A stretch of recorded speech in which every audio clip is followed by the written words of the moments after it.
Welcome to Touched and Empowered, a show created to empower individuals to value their lives by hosting think tank discussions that will inspire positive action. Touched and Empowered with Katie and Ace starts now. And I am here with Ace. Hello, everyone. Ace and I have both been through our own trials and tribulations in the world and came together with the understanding that there's so many people that we have met where something has touched their lives in a negative way, and they chose to do something fantastic about it instead of doing nothing about it. So with this being the very first episode, Ace and I are talking about ourselves. Yeah. If nothing else, I figured it's a good way to start the show, right? Absolutely. I love this. Thank you, Kitty. Yeah, I love that you said, instead of being a victim about it, we did something about it. And I think that's really, really encouraging to hear, understanding how we met.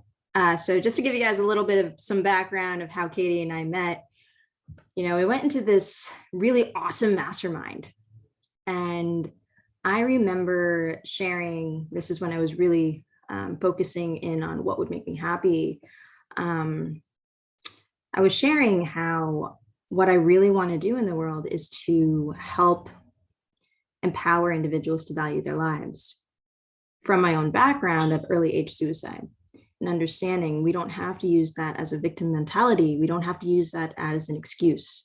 We can actually use that experience, understand how it happened, why it happened, and, be there for the people that also went through the same type of struggle, right?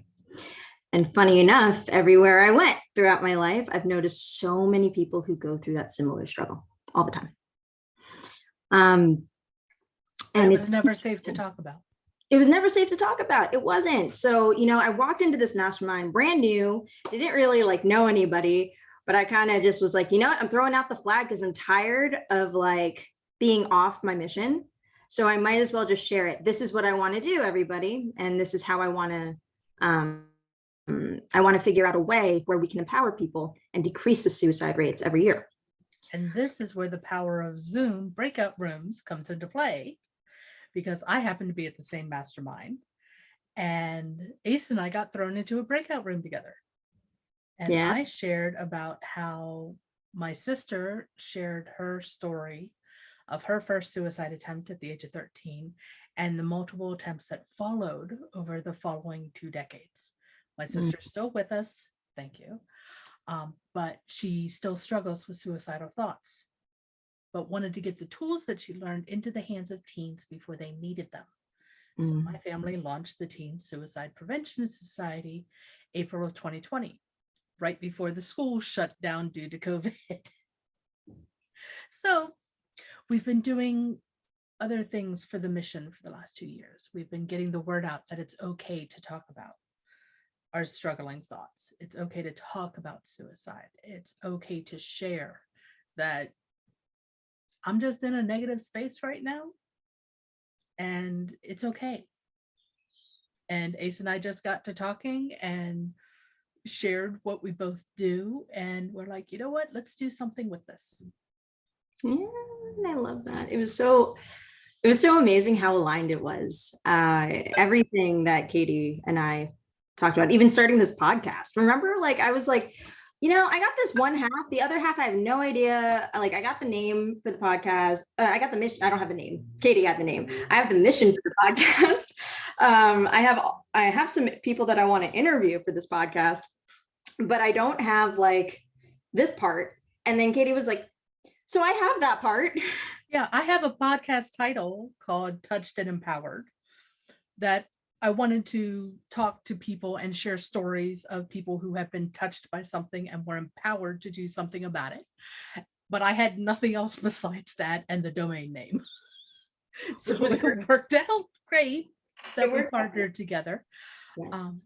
Because both of us didn't want to do full-time podcast. We wanted to have someone to go on this mission with us. To go on this journey with us, this quest for sharing knowledge and human understanding. Oh yeah, 100%. And that was so, oh, it was so great. I was also like, there's something about this intuitively, right? Because we're both Yeah. intuitive. Like, Just a little bit. No, we're a lot more intuitive than we used to be. yeah, it's an understatement. Yeah, it's great. Um, well, there was something about it where I was just like, I want to do this, but something's telling me like, because usually when my thoughts continue to create something, or like my thoughts, right? I love like building ideas in my head. That's like one of my favorite things to do when it comes to something that could really create value for the world. And I remember just not hitting necessarily a wall of thought, but I remember hitting this fuzz essentially of like, I don't have this part and I can't think, why can't I think of that? And then I talked to you and then it came together and I was And just then like, everything clicked. okay. Everything just kind of clicked into place, because that was the same thing. It's like I had this idea, but everything beyond this one image is fuzzy. And I just need something to help bring it into focus. And that's the one thing that I love talking to you about anything, Ace, is that you help me come into focus with trying to explain what it is that I'm seeing. Oh, thank you for sharing that. That's kind. You're Yeah. welcome, darling. Aw, yeah. One thing I love about you, Katie, which there are thousands of things that I love about Katie, and I love this, just unicorn glasses. Love the unicorn horn. Yes, unicorn horn. Um, I what I've really like understood is like just reaffirming that with each other and being able to be transparent with each other too. Yes. Honest, direct. There is like a very good balance between what we're thinking, how we're acting, and it's oddly synchronistically awesome. It's unapologetically ourselves, as I say. 100%. I think. Oh, I'm sorry. God. No. I was just thinking that in our own way, on the separate paths that we took until we met about, I think it was like 8 months ago, 9 months ago. And we Mhm. haven't even known each other a year yet. And it's just, I feel like I've known you forever. I feel like I could talk to you about absolutely anything. And if I tell you that my guides told me I should share, you're like, okay, bring it on. Yeah, that and was that's so true. and that's all that there is to it. There's no other question about why Katie is the way that Katie is. Katie just is the way she is. Yeah, that was it. I was just like, and I also think you're just awesome too. So like on top of that, it was, Lots of like hearts. yeah, so much hurt. Yeah, it's like what I've understood about accepting ourselves as we are. It's like everyone has their path of growth. Everyone has something that helps them get through the day that like really brings them into this essence of happiness, right? Right. And I noticed like you're there, like you're moving through it, and what that means to you, right, was so on point.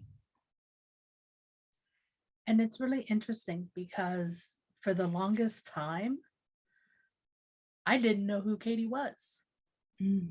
I was hiding the essence of Katie, for lack of a better term, was hiding behind labels and masks and the idea that I had to be perfect for everybody else because I wanted to make sure everyone else around me was taken care of, was strong, that had a good support system. Because anytime when I was young, when there was something that I wanted to do for me, it was the shame and blame game, A lot of unfortunately, people go through from people who just did not understand that I was different. And it didn't matter whether it was a family member or if it was somebody from school or if it was a complete stranger. I mean, if I wanted to wear my Halloween costume all year round, it was no, you don't do that. And it took a lot of time to go through working in corporate for 14 years and suddenly losing that identity when I lost my job. Mm. and starting to have to rebuild this identity of who Katie is. And when I was doing that, I realized that there were so many things that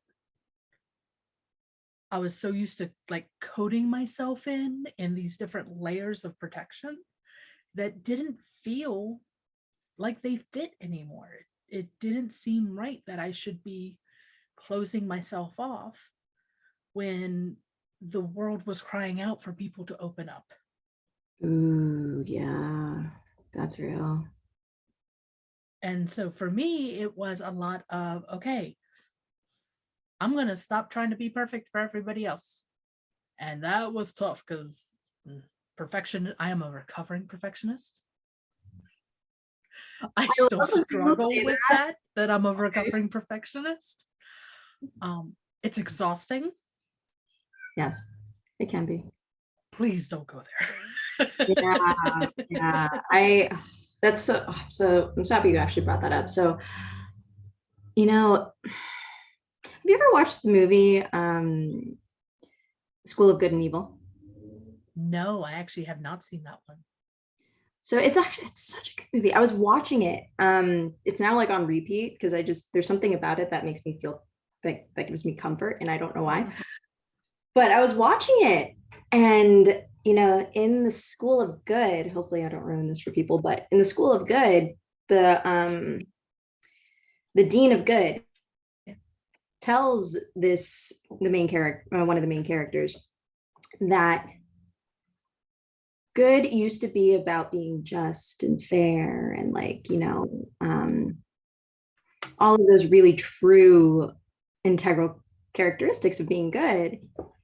And then for whatever reason, we became this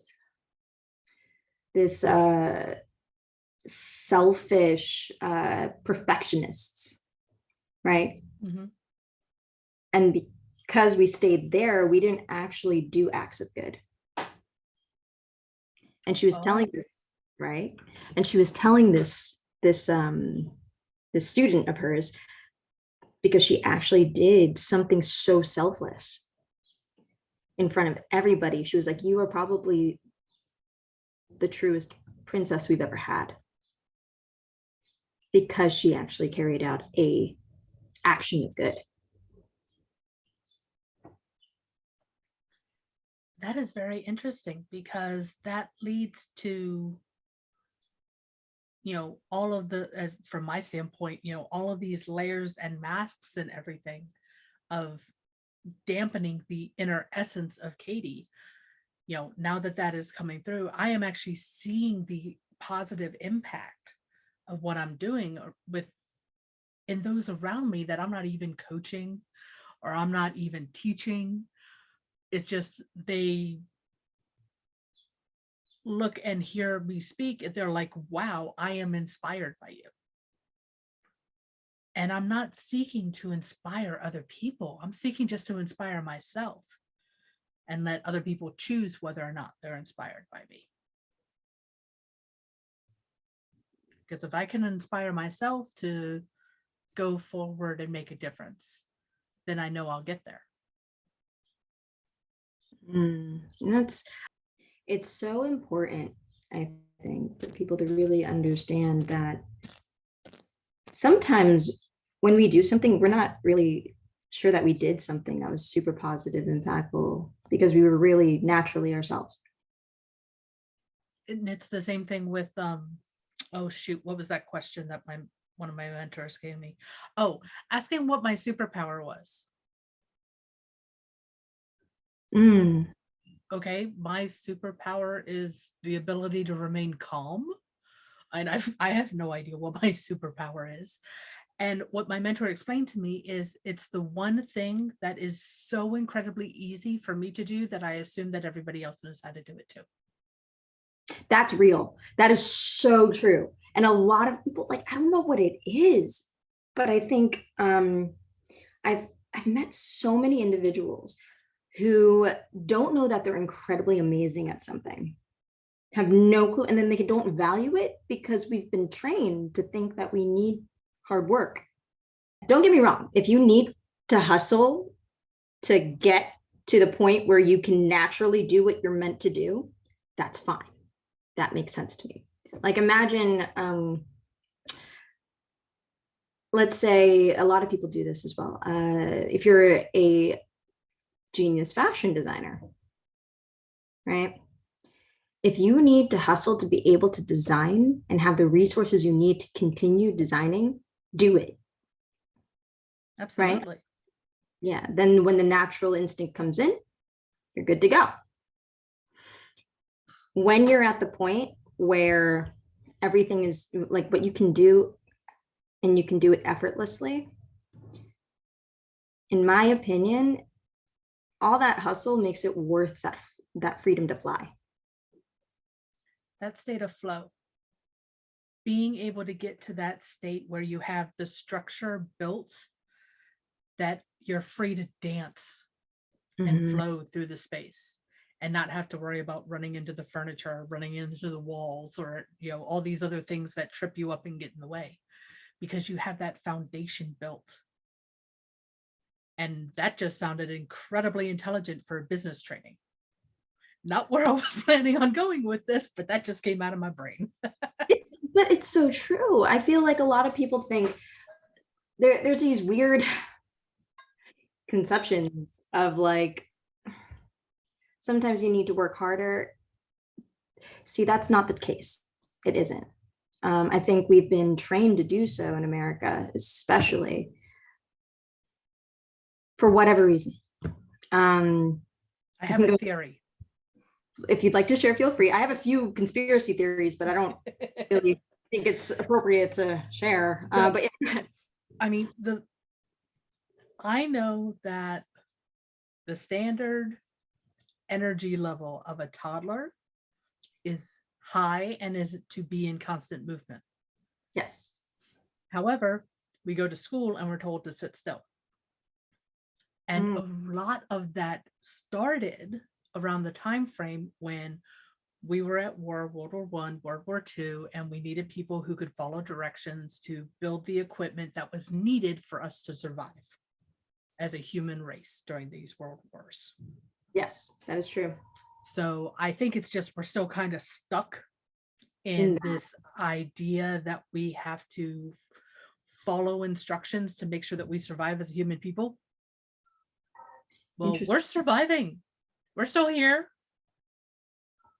So maybe we should just kind of like stop following the directions and just do our own. I mean, I'm not like go against society, do your own thing. But I mean, just, realize that you don't have to follow the same path as what your parents did. So, that's very fascinating that you bring it up. There's like two thoughts that just came into my mind. I remember, because I have this type of memory and I don't know where it came from, to be honest.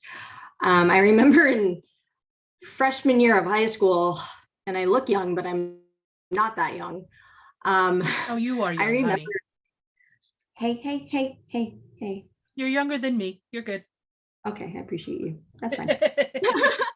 But I remember essentially in the history books that I was studying, World War II had a lot to tribute to America's industrial support, like being able to, instead of like a submarine or a ship being created within 3 weeks of what the Europeans used to be able to do, the Americans can push it out in 3 days. Right, because we were building all of the infrastructure and the, what is that? The production line. Exactly. And at that time too, like everyone wanted to work because they were coming out of the Depression. Yes. Right. It was like, oh my gosh, there was an enabled system for work. There was money, like there was a way for people to get off their feet and just like, there was already that built up energy ready to output at that time. And that makes sense. Right. Another thing that comes to mind is like you mentioned the survival mode of the war. Mm-hmm. There's an awesome book, and I forget who it's by, but essentially it's called here,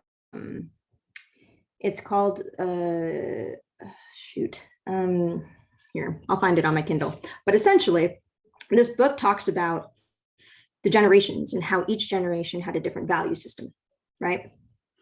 That so makes sense. Right. So, and because of the way that the times and the culture and like the challenges that people had to struggle through, it created a specific value system that carried on into their children, which actually skips a generation completely, right? So there are times when 90s clothes, for example, yes, come back into fashion 20 years later.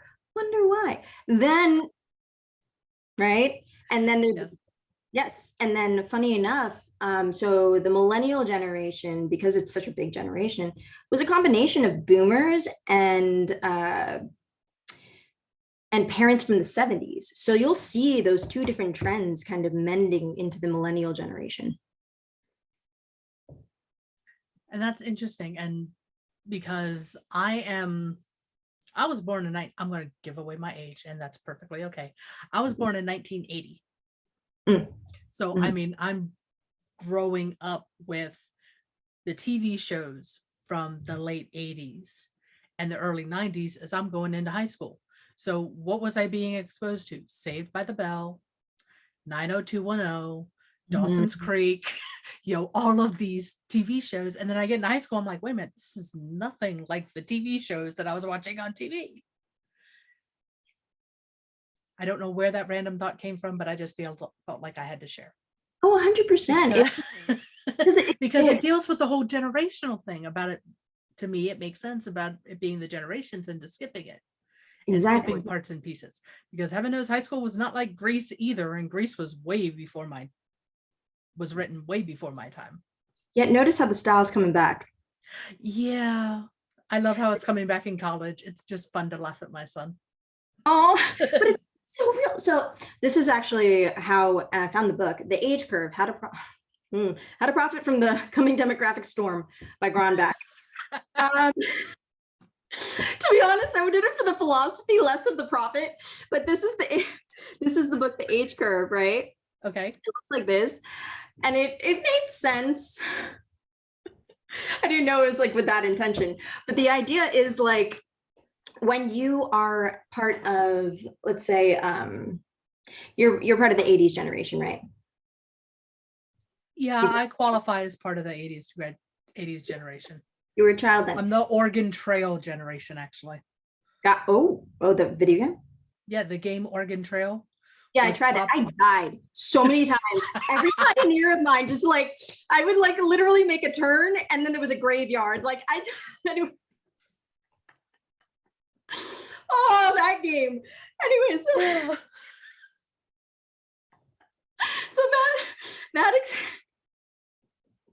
that explains a lot. Yeah.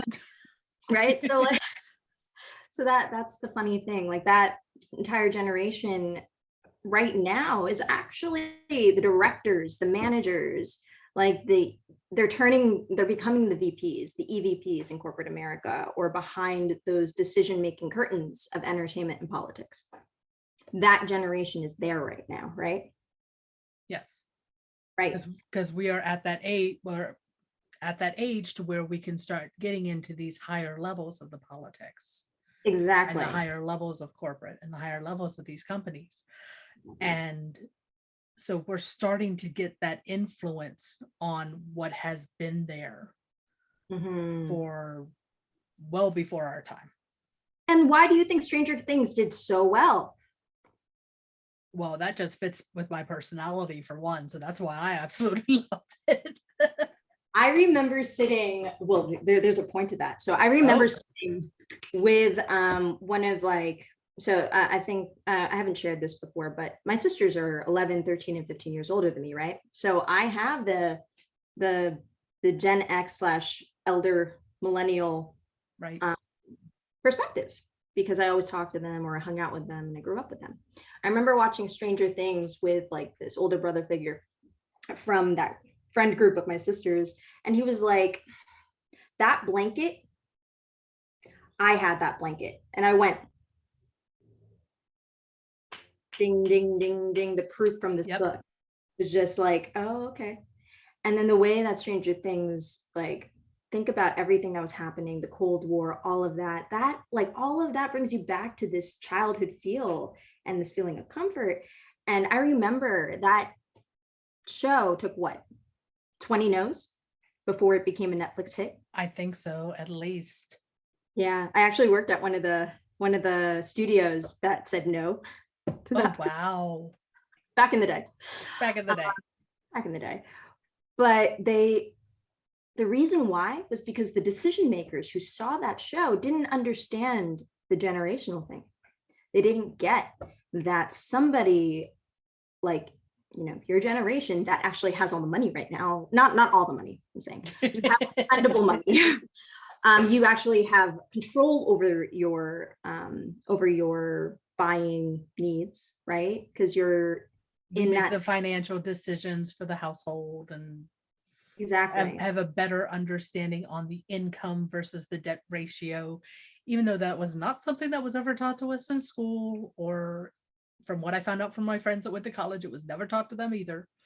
We're gonna put a pin in that one. Yes, Yes, that one we're definitely saving for another conversation. yeah. But yeah, we now have this input, so to speak, that we didn't have before. So the book actually talks about that. So essentially, when you have that input and you're the generation that's buying everything, right? Of course, Stranger Things is going to be a hit when you're the generation that can connect with it. And now we're starting to move out of that generation to where all the buying power is the people in their late 20s and early 30s. We wish. You know why? Really? Yeah. All right. Okay, so maybe it's just in my neck of the woods, but I can see where those who are in that late college, early in the corporate career age, late 20s, early 30s, the new families with the toddlers, that they're the ones that have like all the advertising is aimed towards that demographic in my area. That's interesting. So what I want to say is, like, maybe because I live in LA. Could be because I'm on the East Coast. Maybe it's an East Coast, West Coast thing. Who knows? But I'm originally from the East Coast. So the funny thing is, like, that track of like, okay, I got a job that pays me X, Y, and Z, blah, blah, Problem is, so my generation, when they started out in their careers, we were being paid the same amount as boomers when they came out of their careers. The only thing is living expenses have quadrupled since then. True. Right. So we're in this stress state where we're not sure if we want to eat or buy the thing that's being advertised. So that's the problem. Okay. And that's what's causing so much influx in the generations. And a lot of people used to gaslight my generation saying like, oh, you guys are lazy. I'm like, no. If we were lazy, why don't you just, I have no clue. But if you saw the data, then it would have been understandable versus just saying that we're lazy and then paying us less, which makes even a higher imbalance in the market. Like, that's just not cool. Yeah. And it's one of those that I can hear it if I think back to memories of like my grandparents, hearing the comments about how my generation is the lazy generation. I got lectured by three different sets of grandparents about how I was a failure in their eyes because I did not go to college. I got married instead. Oh, that's so, honey. Oh, okay. Yeah. So I don't have a college degree. I still ended up making close to six figures at a corporate job before I lost it without the college degree. So sorry, Grandma and Grandpa, I win. You have to understand, if you're going into college, understand what the value is for you. If, like, let's say, because Katie, of course, you had your track, you had everything that kind of went with you. You had the six-figure salary, you have kids, you have a very lovely. I was the sole source of income because at that particular period of time in my life, my husband could not work. Yeah. He physically was not able to walk without assistance. Now, physical therapy, medicine, surgeries, everything else under the sun. He's doing better. He now has a part-time job. Very good. Very happy. He gets him out of the house. But there was that long period of time between being a new parent, having a full-time job, and living with my in-laws to help save money to buy a house. There was taking care of my elementary school kid, my husband who physically was not able to move, and then my in-laws who are now in their 80s.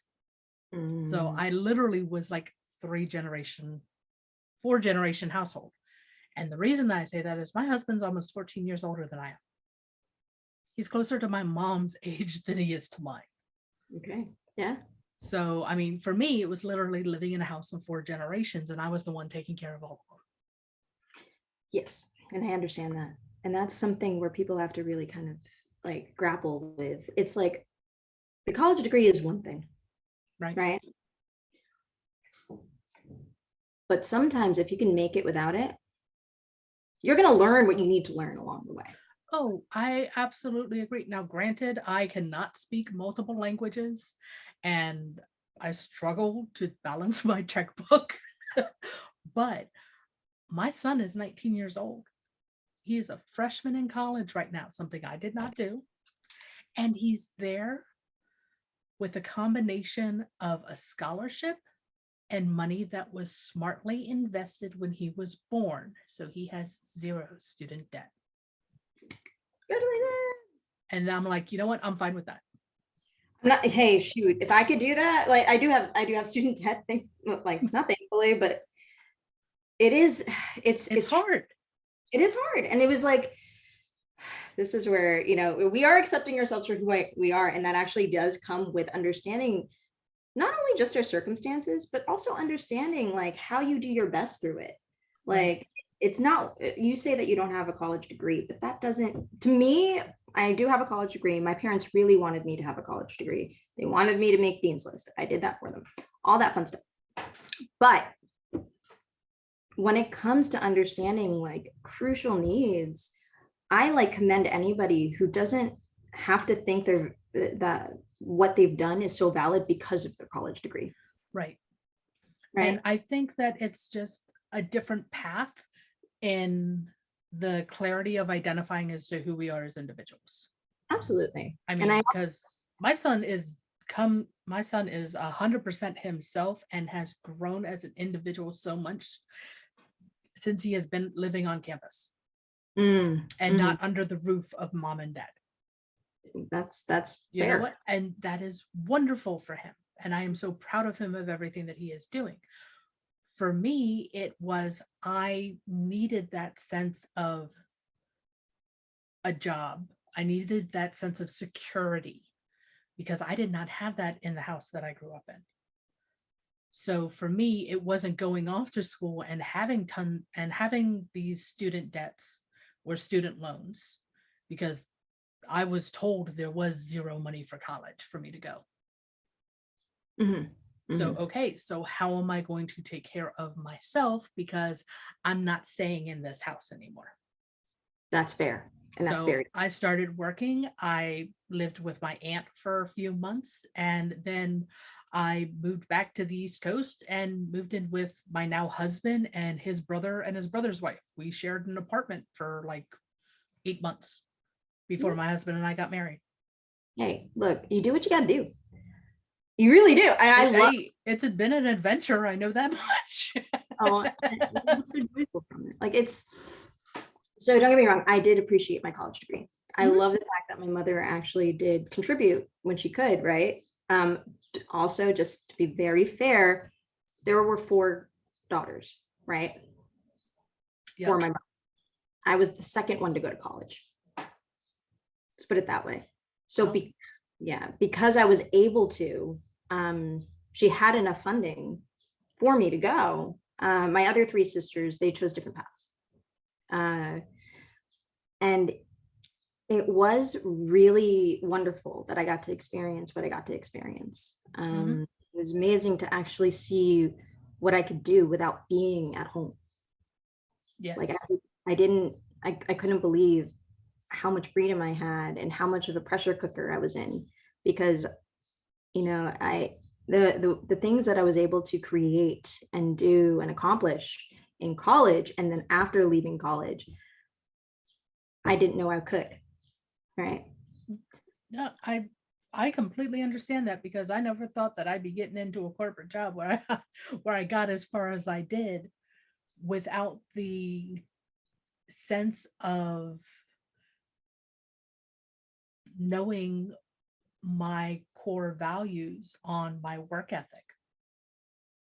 Because I had been working, I worked part-time when I was a teenager while I was in high school, Yeah. and then working full-time and being able to manage money to do things like pay groceries, have a car payment. Yeah, but you know what's interesting? I loved being independent. Like I actually, like my sisters, I watched them, have part-time jobs in high school. Mhm. And then like they were able to buy me presents. My Right. sister, right? And I'm like a little kid, and all I wanted to do was share that joy back, right? So like I loved having that. I also loved just feeling like I didn't have to pay my mom back anymore. Right? Like I loved being able to be like, Mom, I'm good. I'll pay for my own bills in college, because I had a job, an internship, and I was going to school full time, and I had the energy to do it. Yeah. And at that point in time, we had energy to do it. Yeah, then yeah. No, But trust me, because I was working. I remember when my husband and I were first married, I was working 2 jobs, both of them full time, right. and still had time to go out clubbing Sunday nights with my friends. No idea how I had that kind of energy when I was 21, but I did. Yeah, right. I remember. So I think I would, so my last semester in college, I remember taking on 2 internships because I wasn't sure which path I wanted to take, but I knew I needed to take one that paid. Right. Because I needed to make my bills and then still be able to do a full course load. At the time, I was just freaking booking it. Just booking it.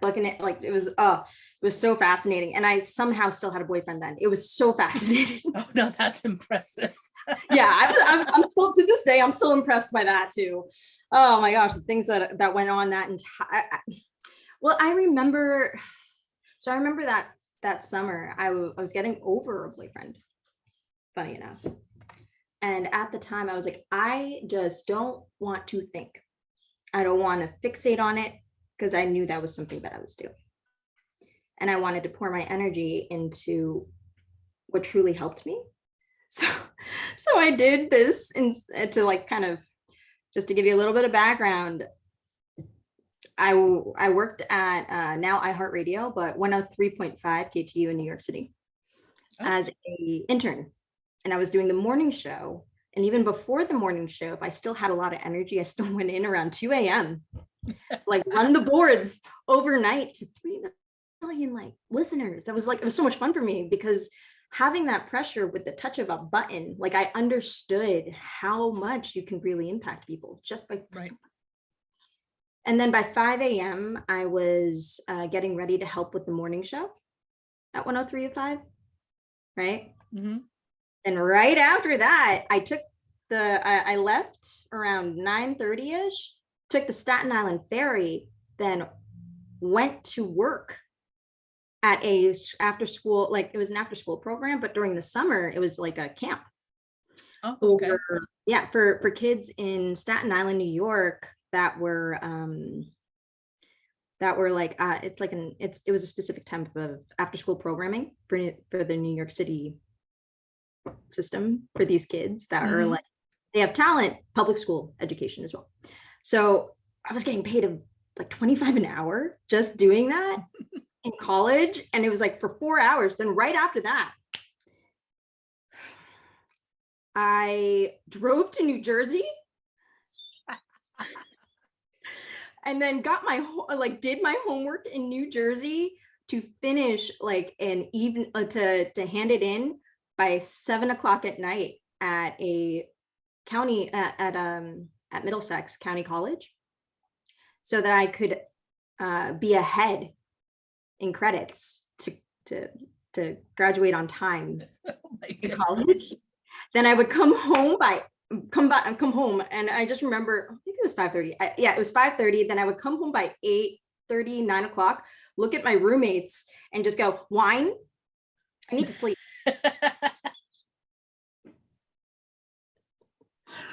But I kid you not, like, I think that was one of the most exciting and exhilarating times of my life, working in New York. Like just getting, building, creating, getting things started. And I think I was only 20 around that time. And then whenever somebody talks about being busy, different definition. I love to hear what people consider busy. I agree, because one caveat, we don't know what's going on in anyone else's world. Mm-hmm. So when someone says that they're busy, we can't take it at face value. Just one of the other things that pops into my brain is that we never know what's going on in someone else's head. And I'm kind of glad, because I don't think I want anyone roaming around in my head but me. I take up enough space as there is. But it's one of those things that we have to take everything that we hear from other people. We have to realize that we don't know the whole story. Exactly. And it's just, and it took me a while to really understand that. And I feel like people in my generation, I was born in the 90s, ladies and gentlemen, just to give you an idea of what generation this is. Oh my gosh, I'm more than 10 years older than you. Okay. You're in my sister's. No, and that's perfectly okay. I get it. So when I hear somebody from my own generation tell me that they're busy, I want to know what that means. I agree.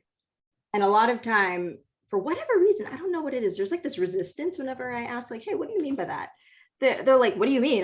This, and that. I'm like, oh, okay. All right. So you don't know that there's a different definition of what busy could mean. Yeah. Don't get me wrong. I love being busy. I do. But I also believe busy comes with the balance of relaxing. The balance of self-care. Self-care, doing what you love to do. Being with like the right people that you just have built relationships with. And learning to do the right kind of busy. Because there's productive busy. And then there is, as I call it, procrastibusy. You know, you want to be. That's real. Procrastibusy is real. But if you're productive busy, it's different. Then it's completely different than I'm just doing stuff because I don't want to do the stuff that I really need to do because I just don't want to do it. Which most of the time shows discontent. If somebody is in that space, they're not living the life of their dreams or they're feeling fulfilled. They're actually creating a specific type of lifestyle. And I used to get in that rhythm. I didn't feel that way when I was at work. And I don't remember why. I actually loved like most of the positions I was in. Yeah. If you're getting paid to do something that you absolutely love, then being busy is exhilarating. Yes. Yeah, go ahead. Even if I didn't love exactly what I was doing. Let me explain this. Okay. Yeah. So I was working at a talent agency in Hollywood, right? And when I was working there, I remember I was like, I don't want to be in TV development right now because I'm too scared of the whole Harvey Weinstein thing. Mm-hmm. That happened after I got to the talent agency. Like none of that. Like I started loving my job more when the Harvey Weinstein thing happened. But it was interesting because I was trained to be in TV development, which means very fast paced. And not only just TV development, I'm talking about reality TV development. Do you know how fast that I love her to death, Leela Pond. She's now at Fox. We had more than like 15, 20 pitch ideas going at once, and we had to keep track of all 15 to 20. And this was like in my earlier years. But then when I left that, I went to go work at that talent agency. And what I loved was I was able to organize things. I was able to learn something I never learned before, which was finance and accounting. Yeah, good thing. And then I was free to basically be the liaison between the finance and accounting department with the talent agents, which, if you understand Hollywood and entertainment, finance and accounting is a completely different culture, language, and perspective than people that have made it through TV development or worked with artists or talent agents, Right. or even just any type of talent, right? So if you have that backbone, which I got to exercise between the two communities, I guess, or business. Yeah, communities, that makes sense. I had a fucking ball. I can imagine. I mean, just from an evil genius point of view, the power that you had. I didn't even think of it that way, but yes, I had like it was so interesting because I remember and it didn't click, right? Right. Like somebody once called me and they were like, I need help. My client needs rent money. I just need help. Please, could you wire us $2,000? We just need it. And I just remember thinking, oh, I got it. Yeah, I can do that. And within 7 minutes, we were able to wire her the amount of money that she needed, when normally it would have taken maybe a month. Yep. Because you knew the steps, you knew the process, you knew the inner workings, you knew how to transfer A to B. No, I built the trust with the controller. Oh, there you go. That's even more power. I wouldn't have made that call unless it was something that dire. Right. And he knew that makes sense. Yeah. And he knew that. Because otherwise, like, that's not that I had no gain from that favor that this person, I don't even remember her name. Like I didn't have any gain from doing this for her. It was just like, oh, that makes a lot of sense. Right. That's his livelihood. And it's not her livelihood. So it came from a heart space. And understanding that, I was able to like bridge that trust and create that bridge. Mm-hmm. But it was so interesting because that was something I didn't understand. I just knew immediately that somebody needed support, where this client wouldn't go homeless, and I could do that and help this person, right? Yeah, I didn't realize how much power that really was until I left that job. Because it was really fascinating. It was like, if you piss me off at the job, not saying that was a thing, how much money do you think you're going to get for that? And who do you think is the gatekeeper of all that money? Yeah. I didn't think of it like that. Well, one, hindsight. Mm-hmm. It's always fun to go back and point out things that we didn't see before. Yes. But at the time, I've noticed when there have been times where I've had that sense of security, that sense of knowing exactly what it is that I am doing and what people expect of me and what I expect of the people I work with. You know, at that point in time, I didn't realize how much power I had. I didn't know that I had the power to influence 10 other people's jobs.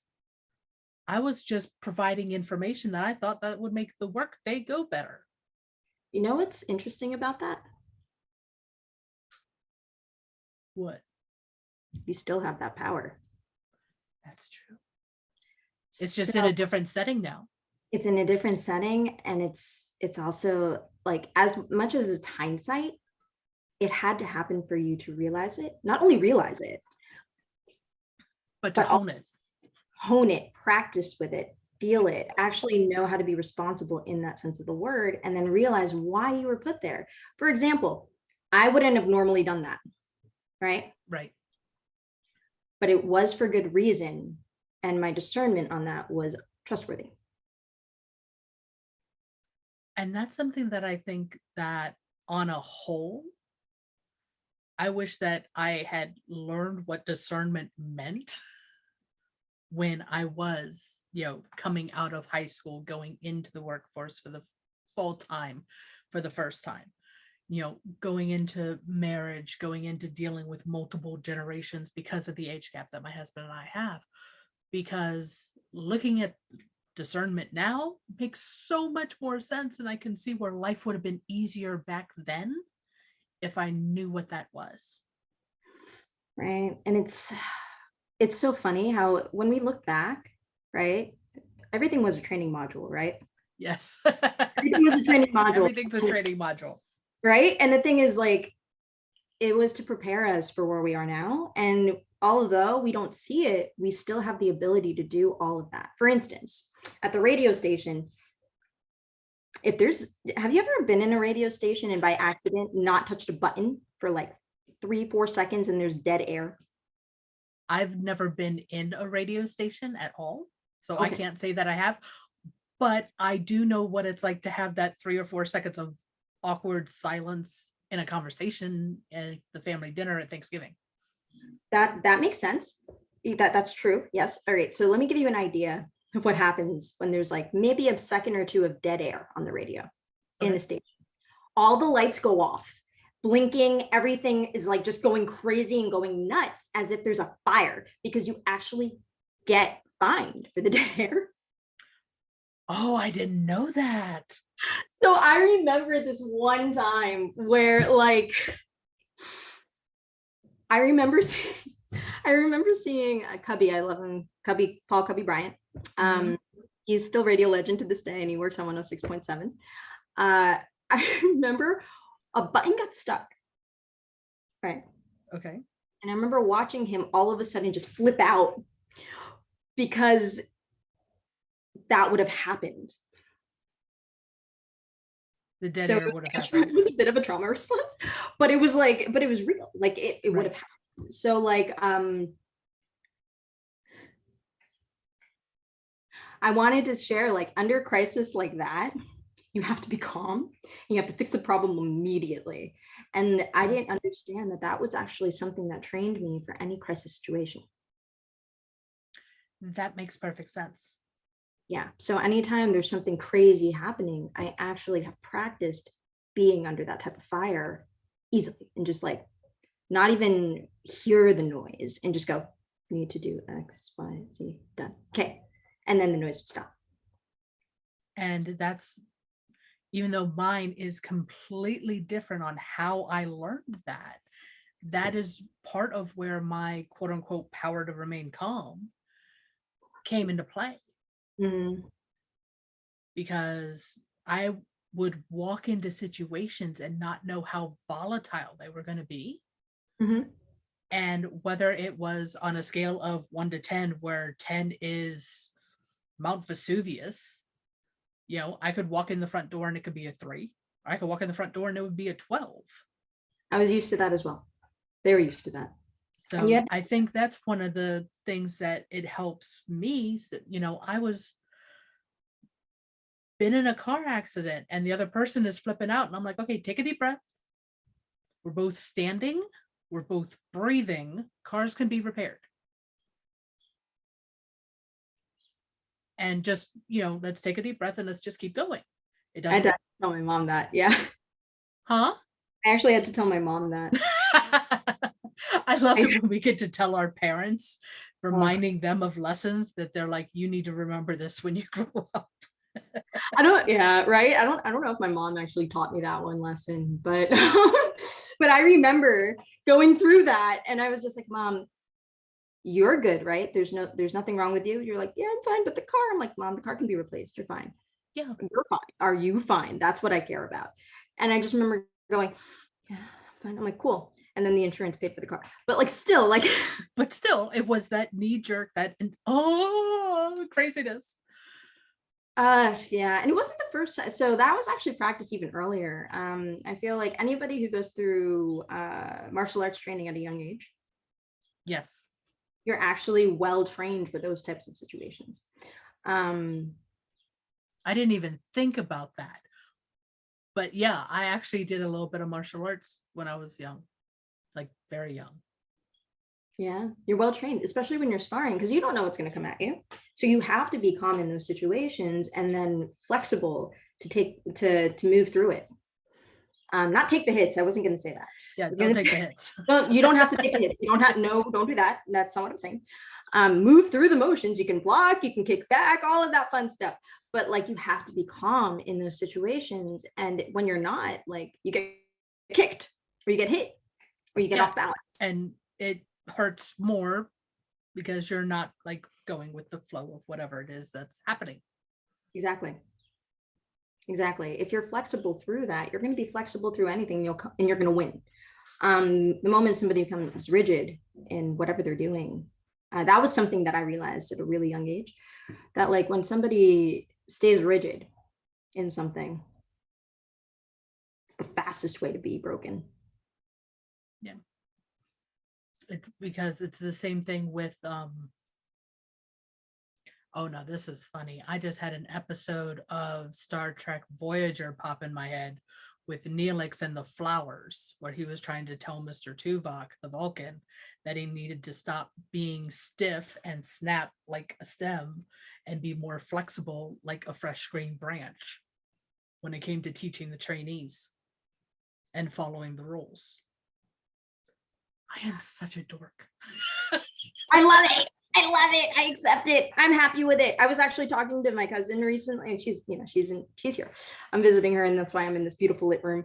But essentially, like, she was mentioning something about Riot Games. Oh my goodness. And I completely nerded out. I was like, oh my gosh, I don't think you understand. Like, I still play League of Legends. I have the game on my phone. Like, I was just like, I fangirled out so hard because like of the nerdiness of I played that game. I don't know why, but I thought college was going to be harder when I went to college, and I got all my work done on time. And my first year, I remember playing like 15 hours of League of Legends and being good at it and just like playing all the time. And then I still have the game like on my phone. I watched Arcane on Netflix. Like I one of my biggest, like, when on my wish list of things, I kid you not, I want to go to one of those like the live games. Oh no, that would be cool. Oh my gosh, I was just like, go work there. Not for you. And I mean, not for me, but like, you know, if you want to do it, just do it. Just for my birthday, that's what I want. I want to go. And it's so, you know, it's okay to be particular in your nerdiness. Absolutely. I think it's perfectly fine. Like, just as long as you're happy. It's one of those crazy things. Everyone has this one thing that just sparks a memory of like pure joy in, you know, childhood, teenage time, young adult time, and it always revolves around some kind of game. It does. You know, I don't have that feeling with that game that we talked about earlier where oh, it was so bad. I was like, why? I didn't have like a medical professional with me on my voyage across the country. And I was getting so mad. I was like, why in the world do I keep killing people on this video? On the Oregon Trail, yeah. Yeah, the Oregon Trail. I'm like, what? How come somebody else is doing well? This isn't working for me. It was one of those purely logic games. That's probably why. Yeah, and I was like 4. And for me, it was, okay, I know what the answer is going to be because I played the game so many times that I could actually like make it all the way through without any hiccups. And I was like, I'm done. I've mastered the game. But there wasn't anything else. So it was always like trying to find something else to do. And finding a game that just lights you up on the inside. Every time I think I find one and I go to share it with my son, he totally kicks my ass and I don't want to play anymore. Thank you for joining us. We hope that the discussion today will inspire you to take positive action in your life. Until next week, be empowered.